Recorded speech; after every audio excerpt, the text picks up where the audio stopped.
வணக்கம் அன்பான மீனவ சொந்தங்களுக்கு.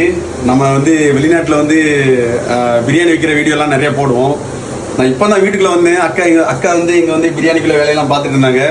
நீ வெளிநாட்டில் மட்டும் தான் பிரியாணி வைப்பியா, இங்கே எங்களுக்கு பிரியாணி வச்சுதான் அப்படின்னு சொல்லிட்டாங்க. இன்னைக்கு நம்மளுடைய சமையல் தான். இன்னைக்கு அது வேற பிரியாணி இல்லைங்க, சிக்கன் பிரியாணி தான். உள்ளிலாம் இப்போ நல்லா வதங்கிட்டுங்க. நம்ம பார்க்குற சமையல் வேலையை நம்ம மனசுக்கு பிடிச்சி நம்ம அந்த சமையல் வேலையை பார்க்கும்போது எந்த ஒரு டிஷ்ஷாக இருந்தாலும் ஓரளவுக்கு டேஸ்ட்டாக இருக்கும். தக்காளி எல்லாமே அழகாக வதங்கிட்டுங்க. என்ன போட போகிறோன்னா இஞ்சி பேஸ்ட்டு தாங்க. புதினா மல்லிகளைலாம் இருக்குது. இப்போ இங்கே ஊரில் பிரியாணி வைக்கும்போது எப்போவுமே இந்த மாதிரி நான் எல்லாம் எடுத்துக்கிடுவேன். இந்த ஒரு பிரியாணி மசாலா அக்காவே ரெடி பண்ணி வச்சிருக்கா. மிளகாய்த்தூள்,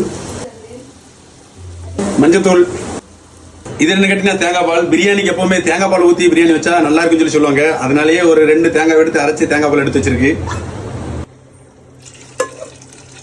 இறைச்சி தான் போட போறோம். இறைச்சி கொஞ்சம் வேகணும். வெந்த பிறகு நம்ம அரிசி போடலாம்.